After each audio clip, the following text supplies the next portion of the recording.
Sejam bem-vindos a mais um episódio do podcast Os Panenka, 7ª temporada deste podcast do 78. O meu nome é João Blanco e ao longo do ano vou estar aqui com o Rodrigo Canhoto, com o João Gil e com o Miguel Rocha. Hoje abordamos a eliminatória do Benfica contra o Fenerbahçe de José Mourinho, que viu o Benfica qualificar-se para a Liga dos Campeões, das golosas vitórias de Porto e Sporting na jornada antes do Clássico e do início da época de Ruben Amorim no Manchester United. Vamos a isso. Onde é que se vê? Onde é que se vê? Onde é que se vê? Onde é que se vê?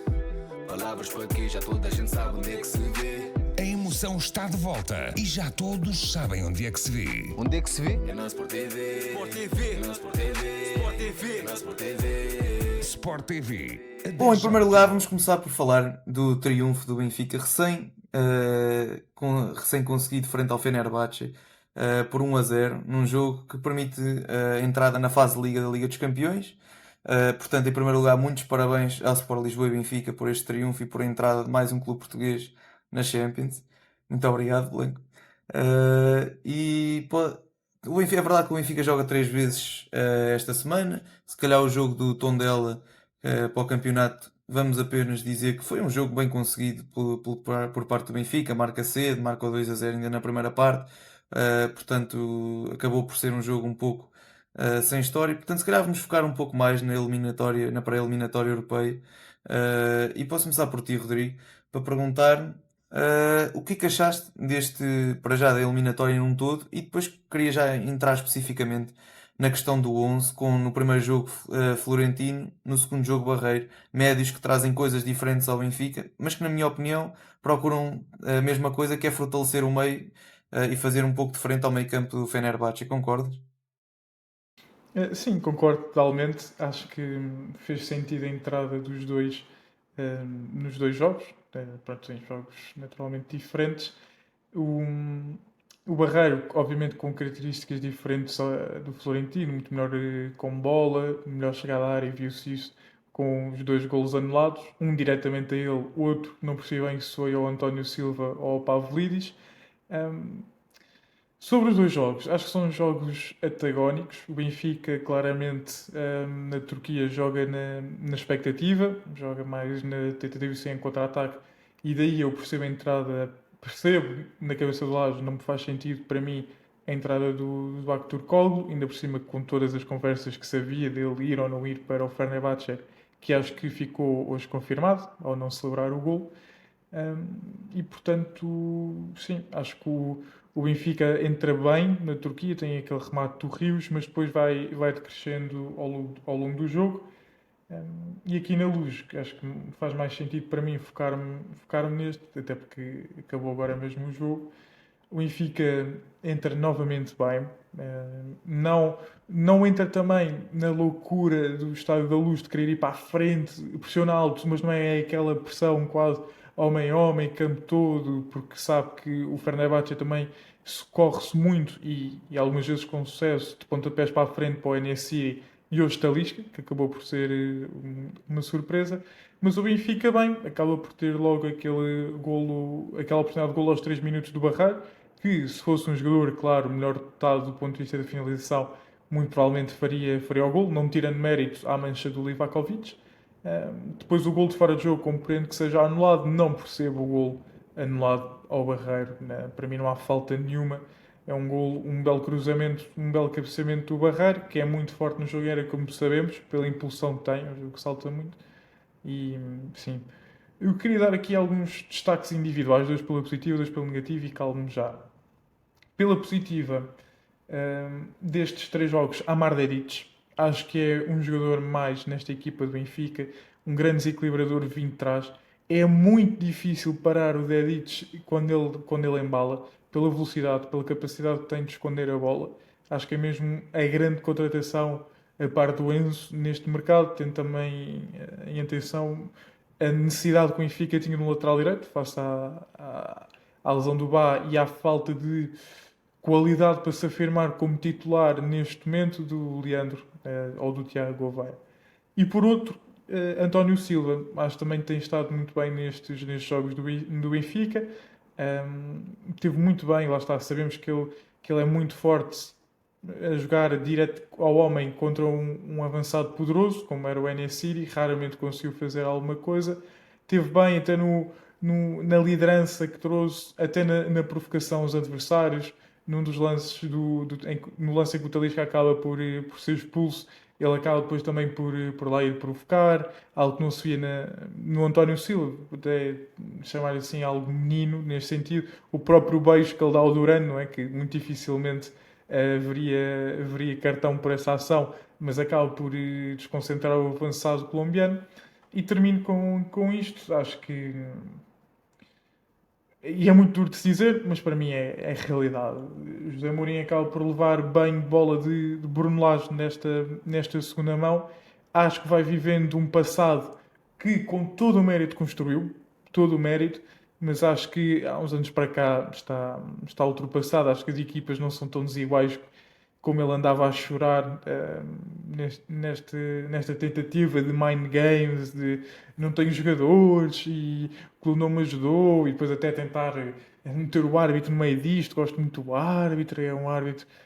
Não sei, acho que José Mourinho passou o seu prazo de validade, acho que não há de conseguir muito mais que isto. Tenho o desejo de regressar a Portugal, eu não sei por onde, porque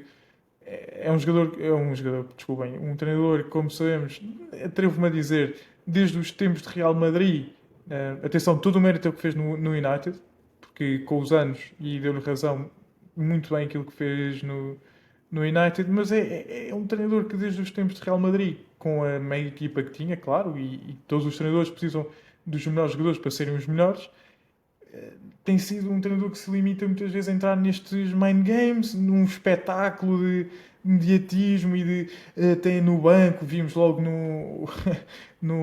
por exemplo, contra o Feyenoord, em que ele começa logo a dizer que não e acaba por ser gol do Feyenoord, hoje também, logo com gestos de VAR, mas acho que do futebol em si, praticado pelas equipas de Mourinho, acaba por ser um treinador que está ultrapassado.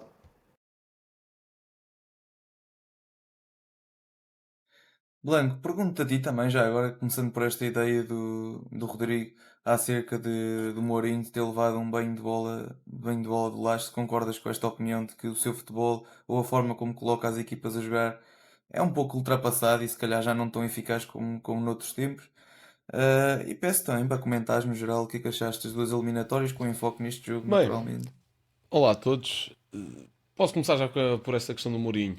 Eu acho que o Rodrigo tem razão em parte. Em primeiro lugar, pegar já na parte que eu discordo mais dessa frase, que é desde os tempos do Real Madrid. O Mourinho, desde os tempos do Real Madrid, ganhou uma Premier League, conseguiu meter em segundo o United mega limitado, conseguiu ser competitivo com um Tottenham que era anti-títulos e levou-os a uma final que foi impedido de disputar, e ganhou uma Liga Europa e uma Liga Conferência com a Roma. Portanto, acho que desde os tempos do Real Madrid é um bocadinho exagerado. Agora, o seu percurso no Fenerbahçe para já tem sido um fracasso. E é.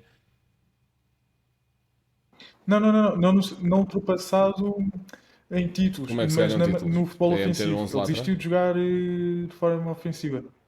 Não, não necessariamente. E depende do jogo. Para ele, Não, não foi uma estratégia linear que ele tenha apresentado ao longo de todos os títulos que eu acabei de dizer. É mentira. Mas a realidade é que o percurso na Turquia neste momento é um fracasso. Nós sabemos bem, e também porque ele também tem vindo a expor um bocadinho isto, que no campeonato turco, se nós às vezes nos queixamos disso em Portugal, no campeonato turco é 10 vezes pior a nível de influências e de poderes atrás dos relevados, o que é que influencia e o que é que não influencia. Também é verdade que há um Galatasaray que investe muito, e vemos, basta neste mercado olhar para o Osimhen, que foi para o Galatasaray por 70 milhões, mais de 70 milhões, foi para a Turquia, para um clube fora do top 10 europeu, da UEFA, por 70 milhões. Portanto, percebemos também, e o nosso Zé Maria Pinto também fez um Reels a tocar um bocadinho também naquilo que são as discrepâncias a nível de poder financeiro na Turquia. O que é que isso traz? E a realidade é que eu também olho para este plantel do Fenerbahçe e vejo um plantel muito limitado. A partir do momento em que o maior criativo que tu tens é o Talisca, que para mim não é um criativo, é um daqueles médios que tem de ter chegado à área porque tem um pontapé fenomenal. E isso sim é que tem de ser explorado no Talisca. Quando o maior criativo é o Talisca, quando o extremo mais desequilibrador que tu tens é um Archie Brown, acho que está tudo dito. Não, acho que o plantel tem várias lacunas e depois podemos é discutir se o Mourinho escolheu o timing certo para dizer isso, porque eu também não acho que faça sentido nenhum no dia anterior a uma eliminatória fundamental para um acesso à Liga dos Campeões vir aqui dizer: olha, o meu plantel é fraquito, não dá para competir com isto. Acho que isso a nível anímico é um erro. Mas a realidade é que o Mourinho também, de há uns tempos para cá, isso concordo, tem apresentado soluções cada vez mais limitadas. Percebo que, a partir do momento em que há aqui um decréscimo da carreira, também existe um decréscimo da qualidade dos plantéis que vai treinando, e existem cada vez menos soluções. Isso também é natural. Mas acho que Mourinho, pelo que foi apresentando ao longo da sua carreira, também em alguns clubes como Underdogs, como o Porto, como a Inter, devia haver outro tipo de soluções e nesse aspecto Mourinho em alguns momentos está algo parado no tempo. Vimos, por exemplo, hoje, bola parada ofensiva, o Benfica fez o que quis. Não, o Fenerbahçe não conseguia defender bolas paradas. O António Silva estava constantemente sozinho na área do Fenerbahçe. Portanto, isto é uma prova de como a equipa técnica de Mourinho, isto aqui, defender uma bola parada, pode estar limitado por questões individuais, é verdade, se há um jogador mais alto, se há um jogador mais baixo, se há um jogador melhor que controla melhor uma referência em movimento, se há um jogador que cabeceia melhor, percebo tudo, mas a nível organizacional também havia ali problemas. E nesse aspecto, acho que é das poucas coisas que o Rodrigo nunca vai conseguir criticar no Benfica de Bruno Lage, é que as bolas paradas ofensivas são sempre muito bem trabalhadas. Também quando tens um Otamendi é fácil, por exemplo, se bem que hoje nem foi esse o tema, lá está. O que é que tenho a dizer sobre o Benfica?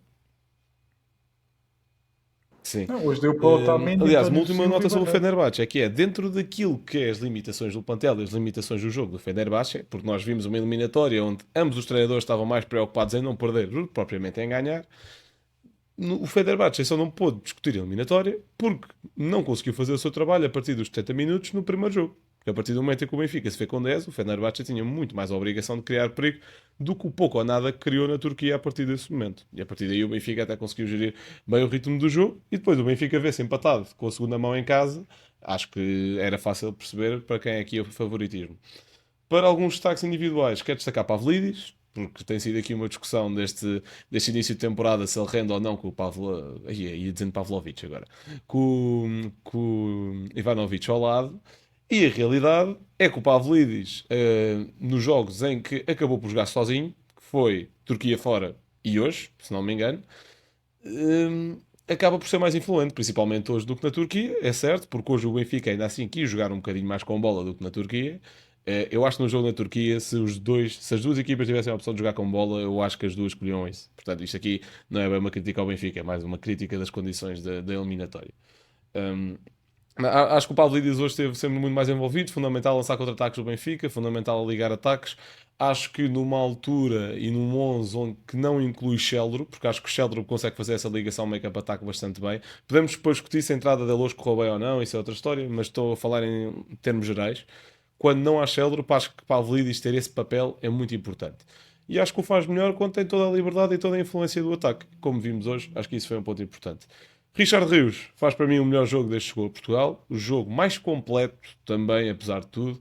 Que ele ganha duelos e que ele dá uma frutinha quando é preciso, que ele dá uma massa quando é preciso, isso já sabíamos. Hoje se sentiu muito mais criterioso no passe.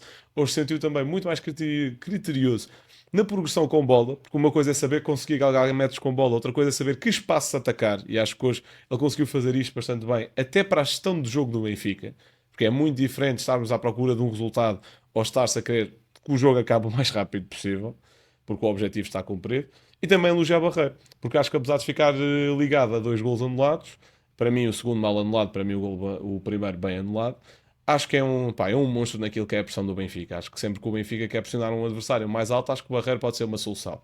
E agora perguntam-me, mas se calhar depois com bola não vai dar coisas num jogo onde o Benfica tem de estar mais instalado lá à frente. Concordo plenamente.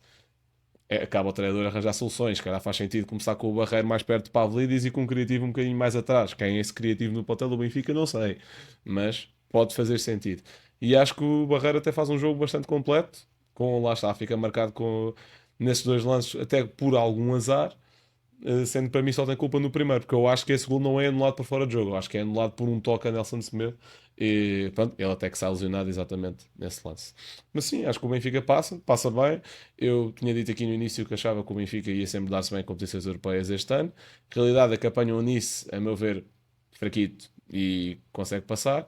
E apanha o Fenerbahçe que taticamente propôs algum desafio ao Benfica, na medida em que era difícil ofensivamente desmontar, mas a partir do momento em que o Benfica se viu a ganhar, acho que o Fenerbahçe, pronto, mandou uma bola à barra, mas não houve nenhum remate à baliza de Trubin no jogo inteiro e acho que isso também quer dizer alguma coisa. Portanto, parabéns ao Benfica, sorteio amanhã e esperemos que as equipas portuguesas apanhem o mais simpático possível e espero também ver aqui o Gil no episódio da próxima semana a celebrar o possível apuramento de Braga e Santa Clara, que tem os seus jogos amanhã, de forma tão efusiva como celebrou agora aqui o apuramento do Benfica. Gil, antes só de falar, só dar aqui uma nota que também queria dizer isto, mas acabei por me esquecer. E é uma questão que eu tenho. Porque é que quando o Pavlidis joga sozinho é claramente ele à procura de jogo associativo, baixar para ligar com a equipa, mas depois quando joga com os dois avançados, lá está, Ivanovic e Pavlidis, acaba por ser o Pavlidis, o Ivanovic a ter esse trabalho. Não percebo o porquê, acho que o Pavlidis é muito melhor nessa função e o Ivanovic no ataque ao espaço, como vimos frente ao Tondela, mas pronto, isto só para complementar e questionar aqui a ideia do Blanco. Olha, queria fazer precisamente esse apontamento também na minha intervenção e posso começar por aí. Eu não acho que, já defendi esta ideia, que os dois sejam incompatíveis, como o Blanco acha. Agora, o que eu acho é que nas ideias atuais e nas tarefas que o Lajos coloca, são claramente incompatíveis. Gostava muito de experimentar, como tu dizes, ver, até podia ser o Ivanovic mais descaído para a esquerda e o Pavlidis mais para a direita, até porque o Ivanovic é um pouco mais forte em condução da esquerda para o meio. Mas acima de tudo gostaria de vê-los muito mais como o Pavlidis a descer um pouco, para fazer o que fez hoje muito bem, tabelar. Pode, por exemplo, até descair, como eu estava a dizer, para a direita, e tabelava com o Dedic, tabelava com o Austin, são jogadores mais associativos do que propriamente. O Sheldrup também um pouco, mas do que propriamente o Aktürkoğlu, por exemplo. Portanto, acho que seria interessante ver essas ideias exploradas, muito com o Ivanovic a entrar, se calhar, nas costas do Pavlidis, lançado por um Enzo, até por um Risco, quem sabe. Mas falando em si da eliminatória, que era por aí que eu queria começar, fala-se muito de que o Benfica encontrou equipas fracas, um Nice fraco, um Fenerbahçe que apenas mostrou um pouco de dificuldade tática ao Benfica.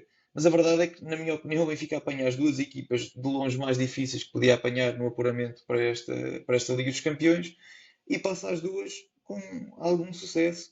O Nice acho que é completamente incontestável e o próprio Fenerbahçe são duas eliminatórias, na primeira muito equilibrada e na segunda onde o Benfica é muito superior, mas mesmo muito Eu superior, posso contestar especialmente na isso se primeira quiseres. parte.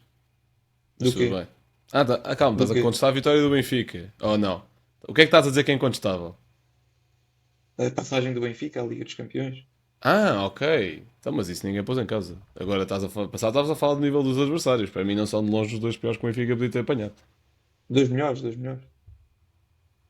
Os dois São, melhores para mim não são. na minha opinião, são os dois melhores que o Benfica podia ter apanhado nesta Pronto, acho fase. que não podia discordar mais. Pronto.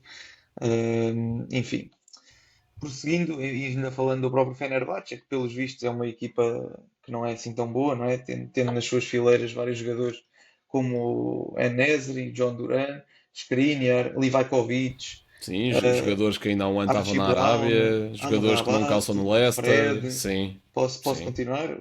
Só Yunus também, olha, propriamente falando.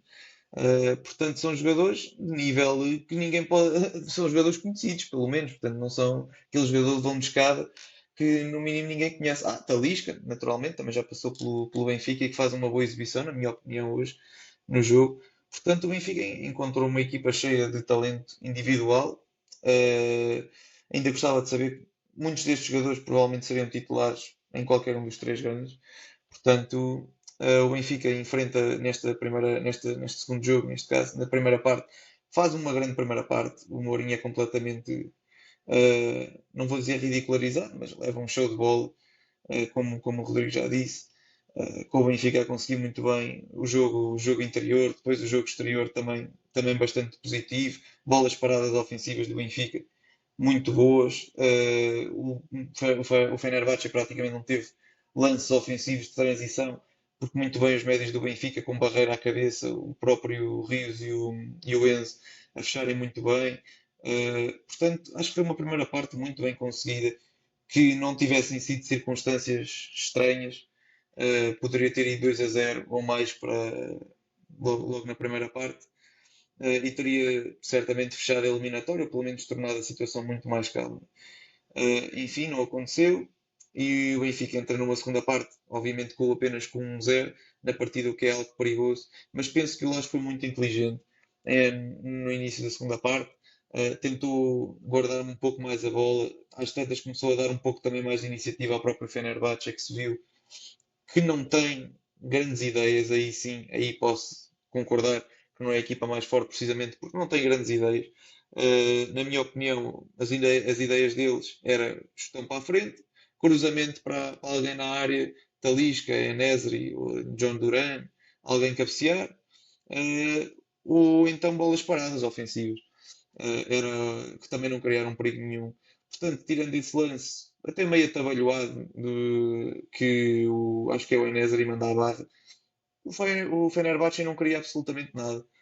Portanto, o Benfica acaba por segurar bem o 1-0. Tem algumas oportunidades, lembro-me do António Silva num canto, lembro-me também de um grande contra-ataque que até acho que é o Ivanovic que acaba por receber mal e deixou o Livakovic agarrar a bola, que poderia ter sido uma oportunidade ainda melhor. Portanto, o Benfica muito, muito positivo a conseguir controlar o jogo. A parte das substituições penso que foi um pouco tardia, já tinha falado um pouco disso com o Rodrigo também. Os jogadores foram certos, na nossa opinião. O timing, não, aos 60 minutos penso que já seria a hora de colocar. E depois, eventualmente, também ter feito mais alterações, por exemplo, um João Veloso, ou algo desse género, para trazer um pouco mais de critério ao meio campo e também criatividade, como o João Veloso sempre o faz. Eu acho que isto foi passar um atestado de incompetência aos jogadores que estavam no banco. Sobretudo o Prestiani e João Veloso. Acho que foi passar um atestado de incompetência. Ganhar 1-0, um Fenerbahçe que lá está, se corridos estão para a frente, com -1. Com -1. E ainda por cima o Barreiro claramente para mim tinha rebentado aí por volta dos 80. Portanto, mas para Sim, mim o sim, caso, sim. eu já falei aqui, o caso João Veloso para mim é um mistério, mas pronto. Exato. Eh, Enfim, o Benfica passa, ganha 40 milhões, talvez agora com esta injeção de capital extra consiga ir buscar o tal criativo que lhe falta, um tal Sudakov, que é muito importante ainda para complementar o plantel. Portanto, muito, muito importante este apuramento. Seguimos agora para o jogo do Sporting, que ganha 4-1 contra o Nacional, na Madeira, na Choupana. Lá se passou mais um jogo em que calha o Sporting no verão, para a sorte deles. Não terão de lidar com problemas no voeiro no futuro. Um 4-1 com um grande herói em campo, naturalmente o Pote, com 3 golos e, se não me engano, uma assistência. Agora não quero estar aqui a mentir, mas penso que foi isso. Obviamente que o Sporting teve o trabalho um pouco facilitado com a expulsão do jogador do Nacional ainda cedo na partida, mas de qualquer forma é um triunfo bastante bem conseguido. Blanco, o que é que achaste do jogo? Acho que foi um jogo que só podia e só criou algum desconforto ao Sporting por um golo muito cedo do Nacional. Numa bola parada que sim devia ter sido melhor defendida. Por de resto, o Nacional criou muito pouco. Lembro-me de mais um ataque e é só. E, evidentemente, quando uma equipa que chega a este jogo com uma obrigação de ganhar, como é óbvio, ainda por cima, acho que o Sporting sempre tem a obrigação de ganhar este tipo de jogos, tal como teria o Porto e tal como teria o Benfica. Acho que na semana anterior a um clássico, essa pressão ainda se faz sentir mais. E, evidentemente, quando se vê perder muito cedo no jogo, se calhar as coisas não saem tão bem ao início, há mais erros. Na primeira parte, viu-se alguns erros, de facto. E acho que o Sporting até vai perder 1-0 para o intervalo, se não me engano. Mas a partir do momento em que se volta do intervalo e que as ideias estão um bocado mais arranjadas, aí o Nacional não queria absolutamente nada, o Sporting não deixou o Nacional criar nada, e foi uma questão de tempo até ali a defesa, o bloco do Nacional sair desmontante. Como tu dizes, o grande patrocinador foi Pedro Gonçalves, que é um jogador que, quando está afastado de lesões, é um jogador absolutamente fenomenal, um jogador que tem sido dos melhores constantemente da Liga, dos melhores dos jogadores portugueses em melhor forma constantemente nos últimos 4 5 anos. e nem só desde que chegou ao Sporting, visto que veio ao Sporting devido a uma grande época ao serviço do Famalicão, que vem dessa evolução tática de passar a ser um médio com chegada à área para um extremo, para um 10, volta a extremo, volta a 10 e consegue ter essa polivalência muito interessante. E ele que diz até, ele já disse isto mais do que uma vez em entrevistas, que ele gosta de jogar a médio. Bem, está há 4 anos a não jogar a médio e a ser um jogador fenomenal lá mesmo. Portanto, acho que essa coisa não se perde. Evidentemente, o grande patrocinador foi exatamente Pote. Arthur acaba também por ter um momento aqui bastante simbólico quando estamos aqui no meio desta novela toda, e posso também dar os meus 2 cêntimos sobre isso agora, porque acho completamente legítimo o Arthur procurar oportunidades de mercado para ser titular num contexto de cash positivo, seja ele o Rennes, seja ele o Milan. Acho totalmente legítimo, visto que ele está a fazê-lo da forma certa, que é o agente trazer trazer propostas, e ele não querer faltar a treinos e não se recusar a jogar, o que é uma parte importante na coisa toda. Portanto, está a fazê-lo da forma certa, está a fazê-lo da forma profissional, e isso é muito importante para o tema. Agora, acho que aquele negócio que estava meio acordado com o Milan, mas que aparentemente já caiu, de 24 milhões, era um valor completamente risível, porque a partir do momento em que o Sporting investe 21 milhões no avançado, está cá um ano com um rendimento bom para um suplente, para bons momentos e decisivos momentos para um suplente, vendo passado um ano por 3 milhões de lucro, acho que não faz sentido absolutamente nenhum. Acho que tinha de ser por mais, acho que tinha de bater no mínimo na ordem dos 30 milhões, porque acho que apesar de todas as limitações que o Arthur possa ter ao dia de hoje, a realidade é que tem 20 anos, ainda pode crescer, e é exatamente isso que acho que vai acontecer.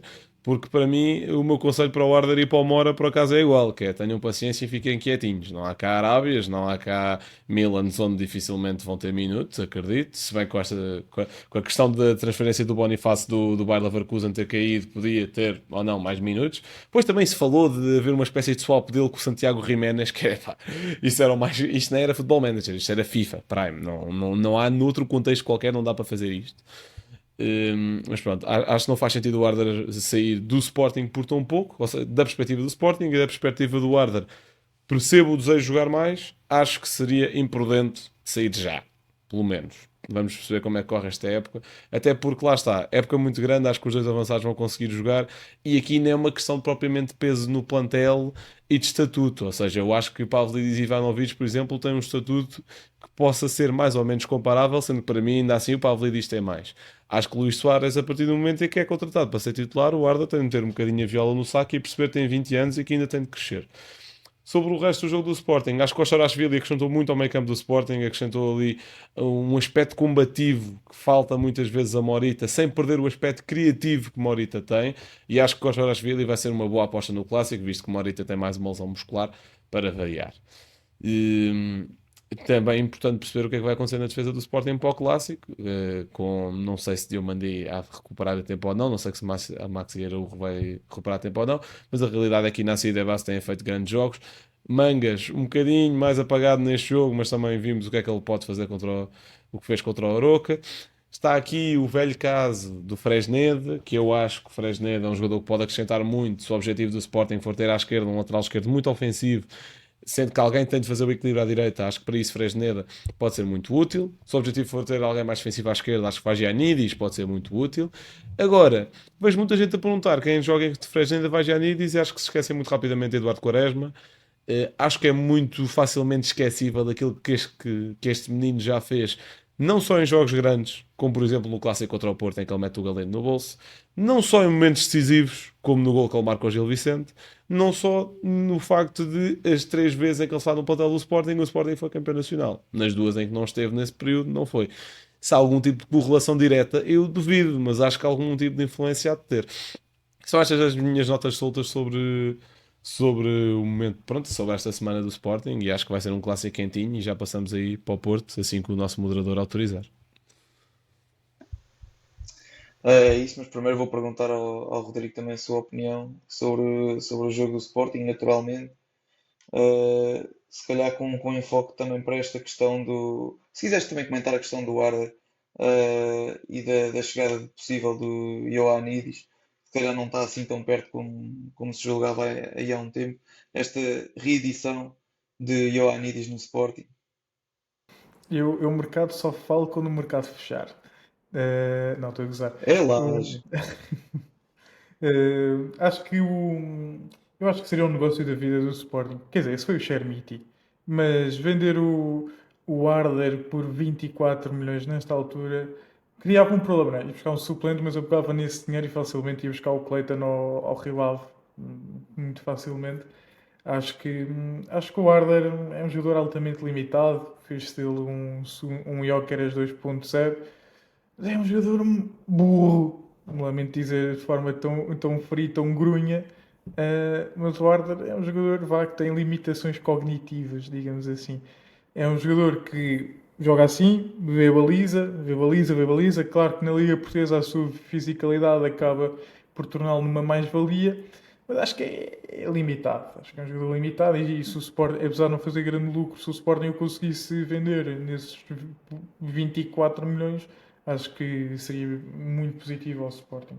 Relativamente a este jogo, discordo em algum. Rodrigo, só, Diz. só antes de passares para o jogo, só porque acho que é aqui importante também ter estes números em conta. Que é, o Arder, o ano passado, muitas vezes, e a grande parte das vezes, a vida do banco, tem em 47 jogos pelo Sporting, não tenho aqui o número de minutos, tem 11 gols e 7 assistências. Isto para um avançado de 20 anos. Tudo o que tu acabaste de dizer, de forma muito direta e muito fria, muito grunha, eu concordo e percebo o argumento. E acho que o Arder ainda tem muitas limitações. Mas eu acho que se fala demasiado levemente do Arder como se fosse aí um Arthur Cabral da vida. E como se fosse muito mais limitado do que aquilo que realmente é. Acho que para um... O Arthur Onde é Cabral, que o ponto de vista Sporting vai técnico, dá arranjar um super... 1000-0 ao Arder. Epá, está bem, é ponto de vista de gols e de avançada e de importância em momentos decisivos. Pronto, marcou um cabeceamento no Mónaco, tudo bem. De resto, Salzburgo. acho que eu acho que o Sporting não vai, por 24 milhões, arranjar um avançado suplente que lhe dê isto, principalmente a 4 dias de fecho de mercado ou a 5 dias, não sei se é dia 1 ou se é dia 31, como é que é este ano, pronto, o que seja. Mas eu acho que seria sempre muito difícil, portanto acho que se deve ter um bocadinho mais cuidado e até de respeito, diria eu. Isto da parte do Sporting, não é da parte de fora, da parte do Sporting em gerir este ativo, tanto a nível de mercado como a nível psicológico. Eu acho que isto é muito importante. Não, isso eu concordo. Mas a partir do momento em que tens um treinador que a época passada rasgou quase o Arder de cima a baixo publicamente, eu acho que o Rui Borges não confia no Arder, ponto. Está bem, também tiveste o teu treinador também rasgou o plantel todo em janeiro e aparentemente não houve problema Mas o nenhum. meu treinador nem devia estar no meu clube. Mas isso são outros 30. Sobre o Sporting, acho que discordo com o Blanco. A primeira parte do Sporting é fraca e o Nacional podia ter ido a ganhar por 2-0 já no momento em que está com 10. Que há um livro perigosíssimo. O Sporting que está a defender mal a bola parada defensiva. Várias vezes batido nesse momento do jogo. E dando só aqui um cheirinho sobre o clássico, o Porto é muito forte nesse momento. Pode vir a criar muito perigo ao Sporting nesse momento do jogo. Mas depois, pronto, o jogo acabou por simplificar. Acho que o Nacional, o Tiago Margarido consegue sempre exprimir mais do que aquilo que as suas equipas, do que os seus ativos valem. Acho que os jogadores do Nacional são fracos no seu geral, têm pouco discernimento. 2 jornadas consecutivas em que o jogador vai para a rua de forma ridícula. Apesar desta, eu concordar que o primeiro amarelo é mal mostrado ao jogador nacional, mas o segundo claramente que é. E o jogador sabendo disso acaba de fazer aquela falta aos 30 minutos, entrar pitons à entrada da área. Foi uma abordagem ridícula. E depois, claro, o Pote é dos jogadores mais decisivos que há no campeonato. Eu já o elogiei várias vezes ao longo destes anos. Acho que até teve na minha equipa da época, quando ele jogava no Famalicão. Sempre gostei muito do Pote. Pronto, detesto quando ele joga contra o Benfica. O nosso podcast já tem a longevidade suficiente para tu poderes ir checar isso. Mas lá está, a longevidade é muito grande, portanto não, acabei por não fazer, mas eu tenho essa impressão. E pronto, acho que vai ser um clássico muito interessante. Já irei falar sobre o Porto. O Sporting vence claramente. Destaco o Luís Soares, que acho que foi um bocado logo queimado na primeira aparição que faz com 2 treinos na Supertaça. Acho que é um avançado com muita qualidade. Joga muito bem em apoio, mas depois também é muito agressivo a entrar na área, fortíssimo na pressão, e por isso também vai causar muitos problemas ali à defesa do Porto. Mas já vamos ao Porto. Pá, eu nem te deixo desacelerar. Vamos lá ao Porto e começo já por ti. Porto que vai ganhar em sua casa, no Dragão, por 4-0 frente ao Casa Pia, onde neste jogo foi Borja Sainz, o jogador mais em evidência por um bis, e já se começou a perceber bem a verticalidade do jogador apenas por este jogo. E depois também com uma surpresa, o William Gomes, na minha opinião, com várias arrancadas vibrantes, com momentos de, não digo magia, mas de intensidade e de explosão que deixaram um pouco desconcertada a equipa do Casa Pia. Portanto, Rodrigo, o que é que tu achaste deste jogo? E se quiser já projetar o clássico, já falámos do Sporting também, como é que tu achas que vai ser jogado este clássico? O Porto é uma máquina de pressão que eu só me lembro de ver como foi o Benfica do Schmidt, enquanto tinha o Enzo. Depois aí claramente caiu. Acho que o Farioli trouxe os jogadores certos. Acho que vem mais um jogo muito interessante para este estilo que o Farioli quer, que é o Paulo Rosário, ali claramente para uma alternativa ao Alan Varela. Mas o Porto é isto, vai criar muitas dificuldades às equipas, pressionando homem a homem em campo inteiro. Vai ser muito difícil às equipas, sobretudo a estas equipas que não têm tantas valências do ponto de vista individual como o Casa Pia. Acho que o plantel regrediu. Trouxeram o Tiago Moraes, o Seba Pérez é pouco mais do que um arruaceiro. O amarelo que ele vê é claramente isso, mas acrescenta muito pouco. O Tchamba é um central forte, rápido, mas depois é sempre charutos para a frente, não faz mais nada, e depois dá aquela bola ao Borja Sainz, que há que dar mérito à leitura do espanhol nesse lance. E pronto, questiono um bocadinho, não sei se neste jogo já foi intencional. O Farioli protegeu logo muitos jogadores que tinham amarelo, tirou logo o William e o Froholt, mas eu vejo uma quebra do Porto aguda na segunda parte. O Porto não é capaz de manter esta pressão, devido também à intensidade, durante os 90 minutos. E estou curioso para saber como é que o Sporting também vai lidar com isso, se vai começar mais resguardado para depois, mais para o final do jogo, ser mais agressivo a atacar, é porque o Porto entra muito forte. O William Gomes, o PP estava a fazer um grande arranque de temporada, teve uma lesão ocular, e o William mostra, e também escrevi isso no nosso Twitter, que era mais do que uma opção válida, que o Anselmi aproveitou muito mal, e isso era quase sempre para a esquerda, não fazia sentido. Acho que o Anselmi queria transformar o William Gomes num Kenda do lado contrário. Não fazia sentido, quando o William Gomes é isto, é um jogador altamente agressivo na relação com a baliza e no último terço. É um jogador que consegue ou tenta várias vezes a assistência ou o próprio remate à baliza. Claro que ainda tem de crescer no discernimento das suas ações, mas é um desequilibrador autêntico que pode vir criar muitas dificuldades ao titular, ao Ricardo Mangas. Eu vejo um clássico muito interessante. Estou muito interessante para o duelo de Vikings. Já eu fiz esta piada a semana passada, vou fazer um com mais barba do que o outro. Froholt contra Yilmaz. Acho que vai ser muito interessante. Koshorashvili também pode ser uma opção muito válida por isso mesmo, pela fisicalidade que acrescenta, pelas próprias diagonais que ele consegue fazer, que são boas. Ele entrou assim um bocadinho atabalhoado contra o Nacional, mas depois, na segunda parte, entrou bem e melhorou muito ao longo do jogo. Consegue também progredir com bola, como faz o Froholt. Por isso acho que vai ser muito, muito interessante este clássico. Espero que não seja uma vez mais aqueles clássicos em que nós estamos com grandes expectativas e depois o jogo fica mega fechado. Acho que não, sobretudo pelo lado do Farioli, que acho que vai ser fiel ao seu estilo e ponto final. Claro que há de ter uma ou outra precaução. E estou muito curioso por finalmente ver o Bednarek frente a um ponta de lança bom. Acho que vai criar dificuldades o Luís Soares, na medida em que o Bednarek é muito referência ao homem. O Soares vai baixar muito, claro, para ligar ao jogo do Sporting, Trincão, e pode aparecer na zona entre linhas, dando os corredores para os laterais. Espero, para o bem do Sporting, que o Kenda seja titular. Acho que o Kenda vai criar muito mais dificuldades que o Géni. O Géni, já disse aqui N vezes, é um jogador muito limitado, tem uma boa relação com a baliza, teve momentos épicos, claro que sim, mas é um jogador altamente limitado. O Kenda é muito mais jogador que o Géni, ainda por cima o Géni está num mau momento. Por isso, vamos ver se não será também uma surpresa de Rui Borges, o Kenda agita sempre os jogos. Estou também curioso para saber se vai ser Zaidu ou Francisco Moura. Francisco Moura voltou a ter minutos, já teve 45 neste jogo, mas acho que vai ser inevitável o Zaidu jogar, seja como titular, seja a entrar, se bem que o Prepites também pode lá calçar. Por isso acho que está aqui um clássico muito interessante, estilos muito diferentes, ótimos intérpretes. O Porto melhorou muito a equipa e o Farioli consegue potenciar também os seus jogadores.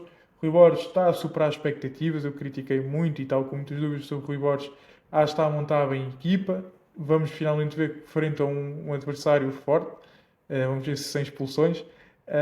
Mas por isso, eu estou a brincar, então, o Casa Pia não teve ninguém expulso e o Sporting foi completamente dominador. Mas olha que por acaso já houve aí alguém que foi buscar o historial do árbitro, ele costuma dar bastantes O cartões. João Gonçalves, isso é um dos meus grandes medos. O João Gonçalves é dos piores árbitros cá em Portugal. É um árbitro completamente descontrolado, deixa-se levar muito pelas emoções, começa a distribuir amarelos de forma ridícula. Eu detesto o João Gonçalves e tenho muito medo daquilo que possa fazer neste clássico. E passar o árbitro para protagonista deste clássico é a última coisa que eu espero. Espero que seja daqueles clássicos 5-4, 4-3 que já não temos há algum tempo e por isso vai ser muito interessante. O Sporting perdeu uma supertaça assim o ano passado, mas tudo bem. Isso, não sei Sim, qual é que é a tua mas definição de muito tempo. epá, Supertaça não conta, né? é isso. O Kovacevic foi um jogo épico, é verdade, pela remontada, mas epá, não vale ter o Kovacevic à baliza. Vai lá perguntar aos adeptos do Porto, se não vale. Enfim, olha, vou só pegar muito rapidamente por esta tua última frase, Rodrigo, da questão do árbitro. Realmente compartilho totalmente com a tua opinião acerca deste árbitro. E pronto, é este, sinceramente, e é o Gustavo Correia. Para mim, são dois árbitros fraquíssimos e que estão a ter muito protagonismo na Primeira Liga. Uh, Portanto, são estes dois. E não percebo como é que são logo este, pelo menos, este João Gonçalves é logo nomeado para um jogo destes. Não consigo entender. Pá, sinceramente, um Luís Godinho, um João Pinheiro, eu acho que faziam um muito melhor trabalho do que este árbitro. Mas enfim, falando um pouco do clássico, antes de passar a bola, Belém, tu mencionaste, Rodrigo, que este vai ser um jogo provavelmente muito físico, uma disputa muito acentuada no meio campo, com muitos duelos. Eu já ouvi várias teorias sobre uma equipa que seja muito física, como é que a outra deve responder. É com um meio campo também muito físico, para ganhar os ressaltos, as segundas bolas, ganhar a primeira bola, ou por outro lado, procurar um meio campo com mais toque de bola, para tentar contrariar a fisicalidade um pouco com passos rápidos e desconcertantes para o adversário. E essa é uma questão legítima, e já agora passo esta questão para ti, Blanco, tu és treinador, eu não sou. Qual é que é a tua opinião? Olha, vou-te dar com a resposta mais universal que existe, que é depende. Depende dos intervenientes que tu tenhas. Ou seja, se tu Passa fores para o jogar no jogo, meio passa campo para o do. clássico em si. Dá o exemplo do clássico.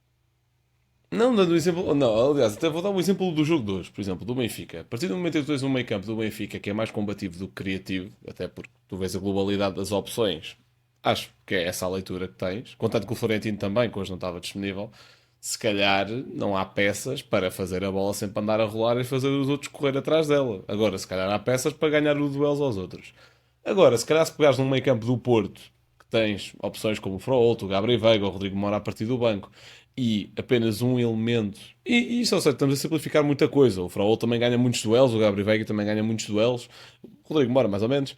Então, estamos a simplificar muita coisa, estamos a meter os jogadores em caixas, o que às vezes é perigoso. Mas, e o Alan Varela como aquele elemento mais destrutivo, se calhar aí sim, se uma equipa for muito física, o que eu não acho que o Sporting, ou seja, acho que o Sporting tem o seu quê de físico, mas acho que não é a sua principal valência, tirando ali o Yulman, que é um jogador que sozinho, se calhar seca muitos meio campos.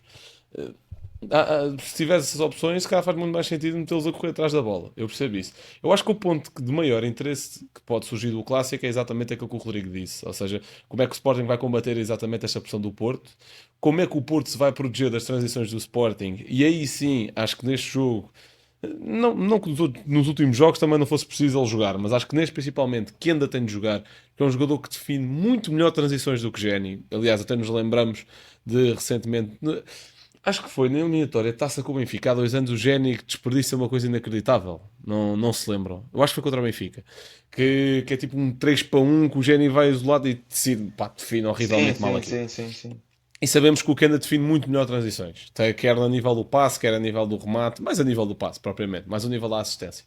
E acho que pode ser muito importante, porque acho que o Porto lá está, vai pressionar muito homem a homem, vai pressionar muito para cima, e acho que o Sporting tem todas as soluções para se conseguir desmarcar na profundidade, até porque, lá está, o Luís Soares é muito mais associativo do que Gyökeres, pode não ser tão explosivo, mas também consegue arrancar quando é preciso no timing certo. E se calhar até mais sem bola, e vemos isso muitas vezes, mas com bola também, e vamos ter esse primeiro bom teste. E acho que são duas equipas que chegam em grande forma, em grande momento, e acho que temos tudo para termos aí um jogo bastante forte. Sobre o Porto em específico, queria dar aqui uma nota, que é sobre o Borja Sainz, que visa no último jogo, ganha aqui algum protagonismo. Acho que é um jogador que é muito parecido com Aktürk Turkoglu em algumas coisas, ou seja, é um extremo não tão desequilibrador, muito mais finalizador. Acho que é um extremo, como o Rodrigo disse, sabe ler muito bem quando tem de pressionar. Não é, se calhar não é um bicho de pressão, estar sempre a correr, mas sabe ler muito bem quando tem de o fazer, que espaços fechar, que espaços atacar. É muito importante e é muito inteligente. Um jogador que esteve na equipa do ano do Championship, e isso foi revelado aí há coisa de uns 5, 6 dias. Foi perto do jogo do Porto também. Portanto, também demonstra a qualidade do que ele já vinha a fazer num campeonato que já é de si bastante competitivo, onde saiu, por exemplo, o Gyökeres. E, e acho que é uma peça muito importante, e acho que é um perfil de extremo que o Porto precisava. Eu acho que o Porto, ao longo dos últimos anos, tem vindo a ter extremos desequilibradores. O Luís Dias, o PP também, quando chegou, antes de ser mega formatado pelo Conceição. Tem agora o William Gomes, que acho que se pode complementar muito de um lado, se tiver Borja Sainz do outro. E acho que o Borja Sainz pode ser um jogador muito interessante, e se calhar, pronto, como Froholt assumiu aqui um protagonismo, como De Jong, que chegou de surpresa, já tinha e tem um currículo bastante respeitável, como Bednarek, que também transformou uma defesa aos cacos numa defesa de jeito. Se calhar não se falou muito de Borja Sainz, e acho que é uma contratação também bastante interessante. Agora, mais duas coisinhas. Em primeiro lugar, destaque para Alberto Costa também. Sai do jogo com 2 assistências, e foi um jogo onde se conseguiu soltar um bocadinho mais, e até falhou ali um gol que devia ter feito. Mas é um jogador muito interessante, e acho que também neste tipo de jogos, principalmente contra equipas que se vão fechar um bocado mais, pode ter muita preponderância. Alguma curiosidade para perceber como é que se vai dar em clássicos e em jogos de Liga Europa, porque acho que a nível defensivo, se atacar o espaço certo, acho que Alberto Costa pode ter dificuldades. Ainda por cima do E lado de agora Mariano uma coisa, Pérez. certo. E agora uma coisa que não se tem falado muito, mas que também é inegável, principalmente até porque agora o Porto vai buscar o Pablo Rosário, já se falou muito de um jogador do Santos. Houve um novo nome apontado de hoje, que eu já não me lembro, que não é nenhum destes dois, Houve o mas Kenneth que também Taylor não outra vez. foi. Eu acho que não era o Taylor, era outro, mas agora pá, não apontei O e devia ter Ryan. apontado. O Não, Kivior. esse é o do Santos. O Kivior. O Kivior, exatamente, claro, o Kivior já é antigo, sim, eu estava a falar do Kivior. Portanto, não sabemos se vêm todos, mas a realidade é que o Porto, num só mercado, vai buscar coisa de 7, 8 peças para o 11 titular. E isto, para mim, tem de ficar claro que se o Porto acabar por não ser campeão, acho que isto é um desperdício, porque isto é um all-in completo. Isto não estamos aqui a falar, ou seja, de uma primeira época de Ruben Amorim, onde o Sporting vai buscar ao mercado nacional uma peça ou outra mais estratégica. Podemos falar do volume, que o Sporting foi buscar muita gente. Foi buscar o Porro, foi buscar o Pote, foi buscar o Nuno Santos. E assim, de peças mais fundamentais, até por acaso acho que é só isto. E pronto, foi buscar o Paulinho em janeiro, por um valor significativo. Fedal Mas lá também. está, o Fedal, boa, bom tema, mas acho que não são jogadores que no bolo total custaram nem um, sei lá, nem um oitavo, nem um sexto daquilo que o Porto Sim, está a sim, sim. gastar, nem vêm com a reputação, nem com a obrigação que estes jogadores chegam. E acho que se o Porto não tiver uma época bem sucedida, sei lá, se acabar por não ser campeão, mas ganhar as 2 taças, se calhar é uma boa época para primeiro ano, se fizer uma boa campanha na Liga Europa também. Mas acho que isto é um all-in do Porto, e acho que Deixa, tudo o que seja menos do que ganhar títulos acabará por ser um desperdício, deixa tendo em só, conta o investimento feito. deixa Força, só Gil. fazer um pouco de advogado do diabo nessa questão do investimento, que também temos de ver que, obviamente, o mercado evoluiu todo, apesar de não ser muitos anos, em pá, aí 5 anos se calhar, todo o mercado evoluiu. Eu lembro perfeitamente desse ano que tu estás a falar que o Sporting é campeão, em que o Benfica investe 20 milhões em Everton de Cebolinha, e eu fiquei, toda a gente ficou de olhos abertos. Que investimento é este? Como é que é possível? Não, 20, então, mas a 20 realidade é que o milhões? Benfica, nesse ano, pelo investimento, tinha a obrigação de ser campeão, a meu ver. Sim, sim, sim, mas a minha questão não é essa. A minha questão é mesmo da questão do investimento. Se tu reparares bem, nessa época, 20 milhões pelo Everton de Cebolinha, toda a gente media as mãos na cabeça, que horror, de onde é que vêm os 20 milhões? Hoje em dia, Sporting, Porto e Benfica não dá 20 milhões como quem dá folhas de papel. Não, Eh, mas, não Gil, estou mas só eu a não dizer digo que isto é isso, o uma mercado. questão do investimento, evolui também, o Mas mercado eu evoluiu muito. concordo, mas é completamente normal agora, nos últimos 2, 3 anos, os clubes portugueses fazerem estas transferências por 20 milhões. Aqui o meu tema não é fazeres uma. Aqui o meu tema é que o Porto vai Claro, buscar claro. 7, 8 titulares, por valores diferentes e por coisas diferentes e tudo bem. Mas aqui o bolo total supera já os 100 Sim, milhões. é muito Portanto, dinheiro. E eu É gostava de fazer um episódio, devemos fazer quando o mercado acabar, em que me vou debruçar sobre os mercados todos, com detalhes de dinheiro financeiro, Sim, perceber um pouco as para a contas semana dos vamos pegar clubes, nisso, para... vamos pegar no Sim, sorteio da Champions também, exato. Para fazer uma coisa e da mais Liga Europa. detalhada, para saber, porque eu assim, à primeira vista, olho para este mercado do Porto, e estou a pensar até agora onde é que eles vão buscar o dinheiro, não é? Para quem há um ano estava com Não, em fair mas play isso financeiro. o Porto, aliás, é também um bocadinho no ali nesse sentido também, porque para além das vendas, e o Porto vendeu Claro. bem, e a realidade é essa, também não esquecendo Nico Gonçalves em janeiro, por exemplo, Sim, o Porto 50 vendeu bem. milhões. Mas a realidade é que o Porto também teve aqui um empréstimo obrigacionista que adiou bastante o pagamento do mesmo, Sim, claro. e que pronto, e está a fazer um all-in também nesse aspecto. Aqui Hipotecou o meu acho que tema não é os de onde veio o lugares dinheiro. os lugares anuais, qualquer coisa assim.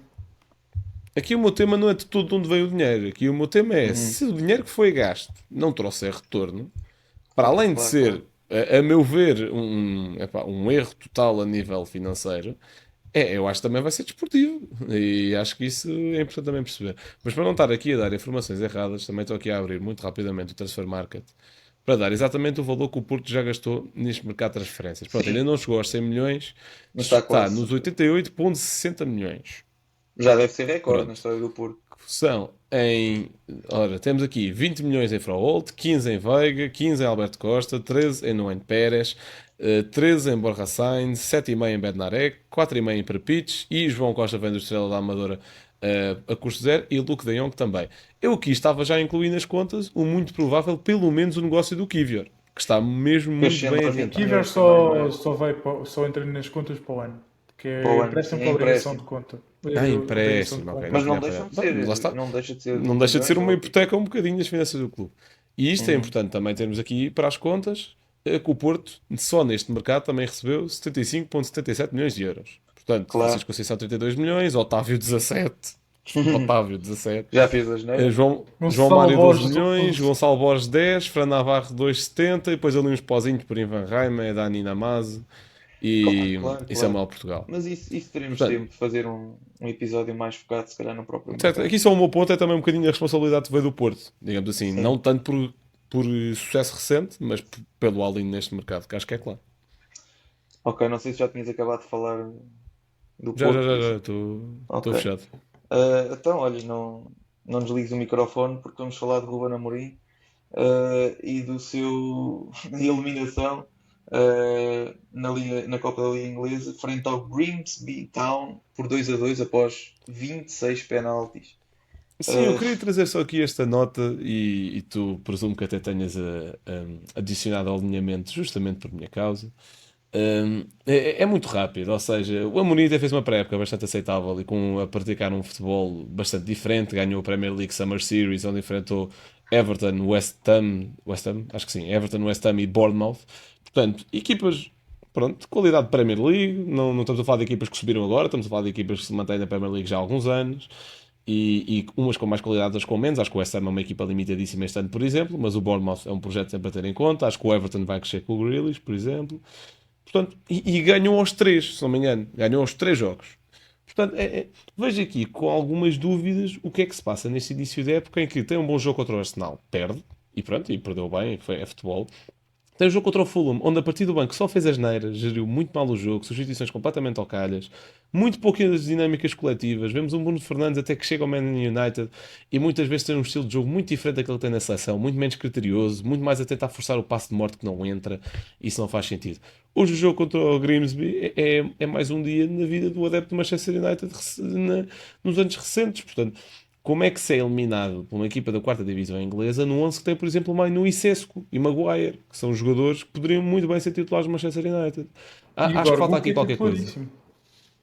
Sim, acho que falta aqui qualquer coisa. Acho que a questão da rotatividade do plantel não é a única desculpa. Acho que a questão de ter dois guarda-redes horríveis, horríveis, não é desculpa também.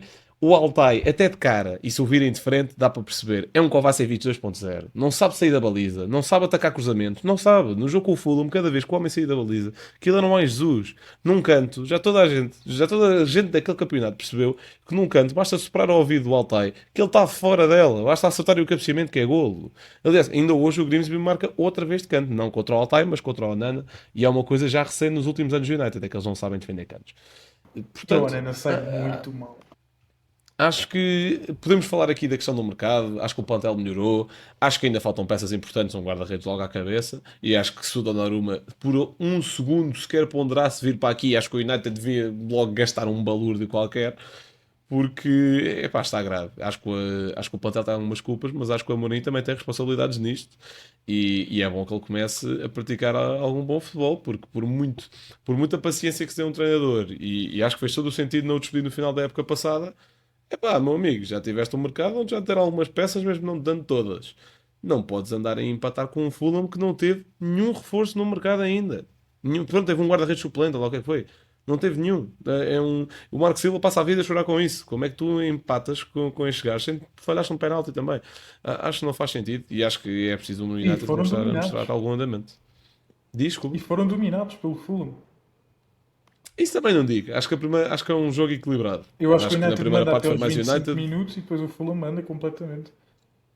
Acho que a segunda parte é mais Fulham, acho que a primeira é mais United. Mas pronto, acho que o penalti falhar também tira-os mentalmente e isso não pode acontecer. Força, Rodrigo, o que é que tu achaste desta situação toda do United, da eliminação na Epá, taça? eu só vi os penaltis, não é? Estava a ver o Benfica, mas sobre este momento do United, acho que o United acho que está um bocado no momento do Benfica, mas 7 mil milhões de vezes pior. Na medida em que basta haver uma contrariedade durante o jogo e vêm logo fantasmas. No United só for um gol, é logo somos os piores do mundo, isto é horrível, lá vamos nós lutar para não descer a divisão.